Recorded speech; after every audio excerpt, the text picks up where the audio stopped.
If you've ever made it to the middle game without knowing whether to attack, trade pieces, or just do nothing, this video fixes that. In just a few minutes, you're going to lock down 3 things that 90% of players under 1500 never actually stop to study. How to figure out which side of the board you've got the advantage on, how to get your pieces in faster than your opponent can defend, and the exact moment when it's worth sacking material to keep the initiative. By the end, you'll stop attacking on instinct and start attacking with a plan. So yeah, no messing around. I'm Philip. Let's jump right in. The first thing we want to do is look at the position and figure out what's going on. At first glance, we've got more space in the center since we've got a pawn on the 4th rank while white only pushed a pawn up to the 3rd rank. But trying to push in the center here doesn't really work because white has enough defenders over there and we wouldn't really get anything out of it. For example, after d4, the natural line would be pawn takes, bishop takes, and then white plays bishop to b2, developing the piece and defending the knight all in one move. From here, we'd end up with a weak pawn on c6,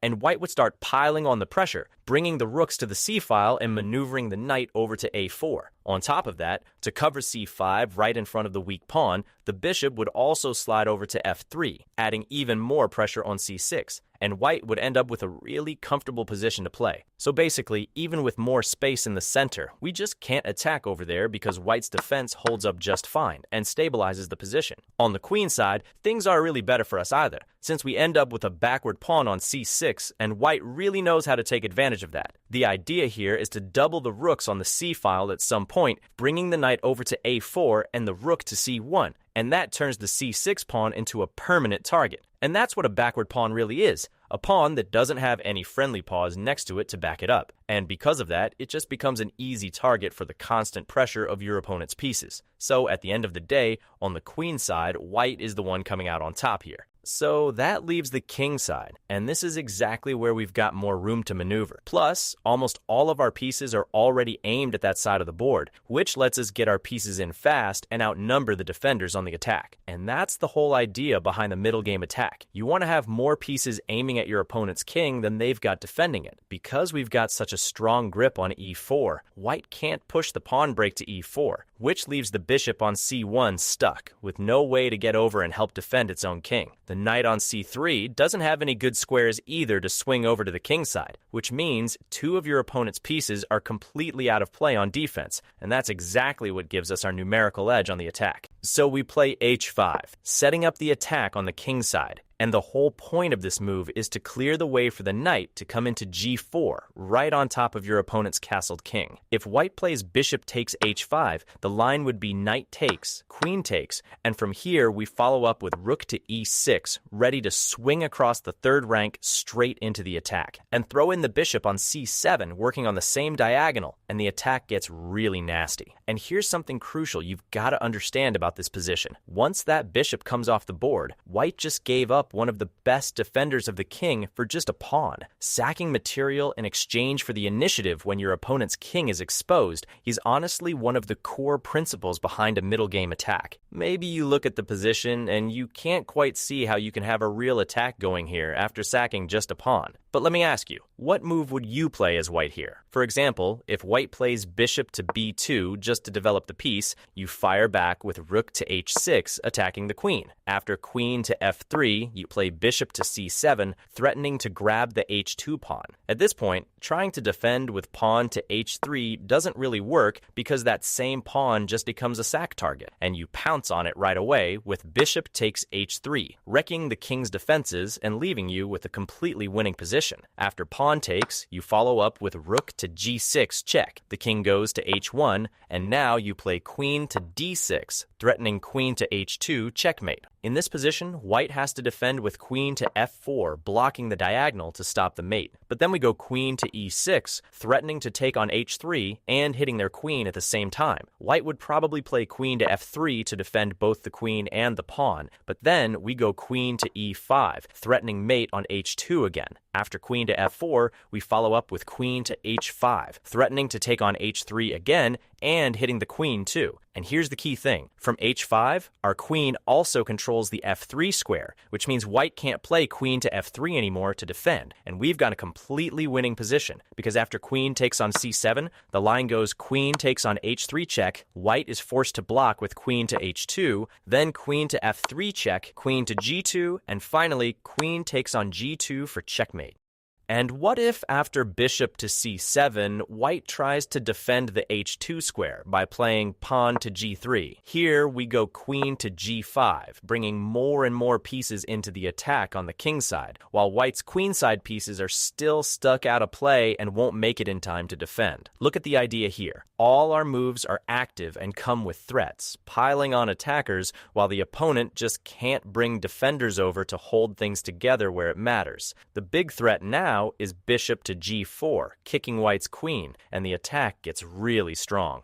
Now, what if after pawn to h5, the opponent plays pawn to a3, trying to control the g4 square so our knight can't jump there? Alright, we just stick with the plan and go queen to d6, followed by bishop to c7, setting up a direct mate threat on h2. But the pawn on h3 gets really weak because we can take it with the bishop, rip apart the king's defense, and end up with a completely winning position. So in the game, after h5, white went bishop to b2, developing the queenside. Then we follow up with knight to g4, already threatening queen to h4 to bring the queen into the attack and set up mating ideas. And from there, we can stack up even more attackers with bishop to c7. The idea here is pretty clear. Every move we make is active and brings more and more pieces into the attack. Now, what if white plays bishop takes g4? Here we just take back with bishop takes g4, and this trade actually works in our favor, because your opponent is willingly giving up the main defender of his kingside. On top of that, we're now hitting white's queen, forcing it back to c2. Then in comes queen to g5, bringing another piece into the game and threatening bishop to f3, and the pawn can't take because it's pinned. The rook also joins the attack along the 6th rank, and we push the pawn to crack open the king's defenses once and for all. At the end of the day, all our pieces are fully in on the attack, while your opponent's pieces are completely out of play, stuck over there on the queen side. So in the game, after we play knight to g4, white goes knight to a4. The idea here is to attack and try to trade off our bishop, which is a really strong piece,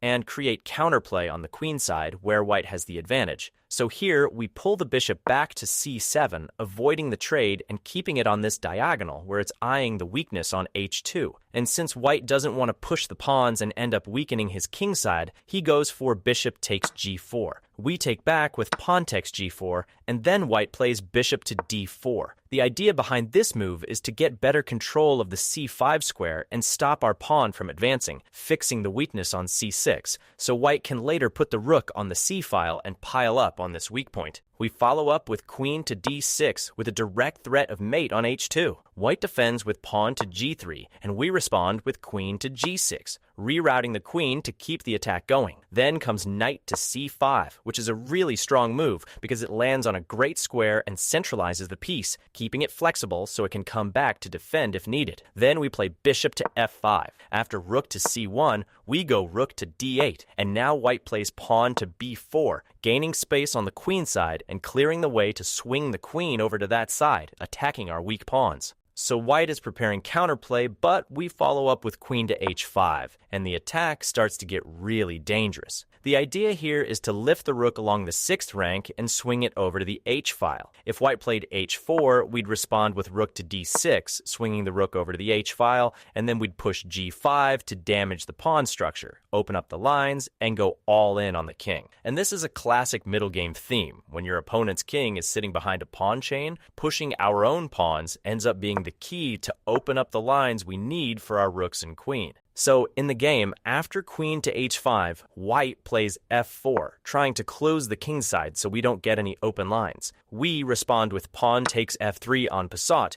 capturing the pawn and keeping the position open to break through with our pieces. White responds with queen to f3, bringing the queen back to defend and trying to trade queens to take the steam out of the attack. But we avoid the trade by playing bishop to g4, hitting the queen. When we're attacking, we never want to trade queens because without queens on the board, it's hard to keep the attack going. And after queen to f2, we play rook to d6, preparing the rook lift along the 6th rank to join the attack. Now white plays rook to c2, setting up the defense along the 2nd rank and backing up the pawn on h2. We follow up with rook to h6, and white responds with knight to d3, rerouting the knight to the king side and threatening to play f4 to kick our queen and try to slow down the attack. But we continue with bishop to h3, attacking the rook and kicking the piece off the open file. And after rook to c1, we play bishop to f5, pinning the knight. And here, rook to d2 doesn't work to try to break the pin because we'd continue with bishop takes d3, rook takes d3, and bishop takes g3. And we're already completely winning because we're threatening to take the queen. And if he tries pawn takes g3, that doesn't help either because queen to h1 is checkmate. And if after bishop takes g3, white recaptures with the queen, playing queen takes g3, we respond with rook to g6, pinning the queen, and we're just winning. So in the game, after bishop to f5, white plays knight to f4, trying to counterattack our queen. But we just respond with bishop takes f4, and white resigns, because our bishop is now attacking the rook on c2, and we're going to win material and end up with a winning position. And the big takeaway from this game is that when you have more space in the center and on the king side, and your opponent's pieces are stuck on the opposite side with no way to get back to defend, you've got to take advantage of having more attackers to launch your attack. The main idea in the middle game is to have more pieces targeting your opponent's king than he has defenders, and that's why every move we make needs to be active, bringing more and more attackers and creating concrete threats. When your opponent's king is sitting behind the pawn chain, pushing our own pawns ends up being the key to open up the lines we need for our rooks and queen to join the attack, and sacking material in exchange for initiative when your opponent's king is exposed is one of the key principles of attacking play, because while your opponent can't bring defenders in time, we keep the pressure on until the position falls apart. Now, pay attention to this simple move your opponent plays right in the opening that wrecks everything before your attack even gets off the ground. The bishop pin that shows up in turns of openings. The moment that bishop pins your knight, you lose tempo, you lose flexibility, and any attacking plan you try to put together just grinds to a halt. And if you don't deal with this in the opening, there's just no attack waiting for you in the middle game. Even worse, while you're busy trying to wriggle out of it, your opponent is the one snatching up the initiative that should have been yours. And if you don't know exactly how to punish that pin, it's going to keep costing you games you should already be winning. Click on the video that's popping up on your screen right now, because in there I show you 5 devastating ways to punish the bishop pin using Capablanca's method. These are simple techniques that'll turn that annoying pin you've always struggled with into the blunder that decides the game in your favor. Click now and you'll never feel that stuck, suffocating feeling in the first few moves ever again, because if you stop here, you already know how this story ends. If you enjoyed and learned something new, make sure to hit the like button, subscribe to the channel, and I'll see you in the next video.